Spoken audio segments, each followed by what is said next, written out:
Assalamualaikum warahmatullahi wabarakatuh. Perkenalkan, nama saya Atila Rajani dari kelas IK 4. Di sini saya akan menjelaskan apa itu sains data dan contoh penerapan sains data.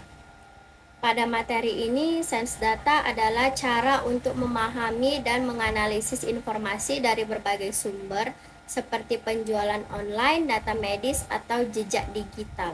Ini melibatkan pengguna komputer untuk menemukan pola atau informasi yang berguna dari data tersebut. Jadi, sains data membantu kita membuat keputusan yang lebih baik dan meramalkan apa yang mungkin terjadi di masa depan berdasarkan data yang kita miliki. Selanjutnya, ada pun contoh penerapan sains data. Yang pertama, analisis sentimen media sosial, di mana analisis sentimen media sosial, perusahaan menggunakan sains data untuk menganalisis sentimen pengguna di media sosial terhadap merek, produk, atau layanan tertentu. Ini membantu mereka memahami pandangan dan opini pelanggan serta merespons secara cepat terhadap perubahan tren atau masalah yang muncul. Yang kedua, pengoptimalan rute pengiriman. Perusahaan logistik menggunakan sains data untuk mengoptimalkan rute pengiriman paket dengan mempertimbangkan faktor-faktor seperti lalu lintas, kondisi cuaca, dan permintaan pelanggan.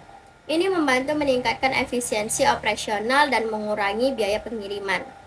Yang ketiga itu ada prediksi penjualan. Para retail menggunakan sains data untuk memprediksi permintaan pelanggan dan penjualan di masa mendatang berdasarkan pola pembelian historis, faktor ekonomi, dan tren pasar. Hal ini memungkinkan mereka untuk merencanakan stok dan strategi pemasaran dengan lebih efektif. Yang keempat, analisis risiko keuangan. Perusahaan keuangan menggunakan sains data untuk menganalisis risiko kredit, mendeteksi penipuan, dan mengelola portofolio investasi. Dengan menggunakan machine learning, mereka dapat mengidentifikasi pola yang mencurigakan dan mengambil tindakan pencegahan yang sesuai. Yang kelima, pengembangan obat. Industri farmasi menggunakan sains data untuk mempercepat pengembangan obat dengan mengidentifikasi kandidat obat potensial, memprediksi efikasi dan keamanan, serta merencanakan uji klinis yang efisien. Hal ini membantu mengurangi biaya dan waktu yang diperlukan dalam proses pengembangan obat. 6. Personalisasi pengalaman pengguna. Platform digital seperti aplikasi musik streaming atau situs web berita menggunakan sains data untuk mempersonalisasi pengalaman pengguna. Mereka menganalisis preferensi dari pelaku pengguna untuk menyesuaikan rekomendasi musik atau artikel berita yang ditampilkan kepada setiap pengguna secara individu. Yang ketujuh, pengelolaan inventaris.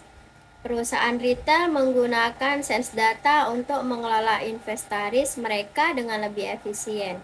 Dengan menganalisis data penjualan historis, tren permintaan, dan faktor-faktor lainnya, mereka dapat mengoptimalkan persediaan, menghindari kekurangan stok, dan mengurangi biaya penyimpanan.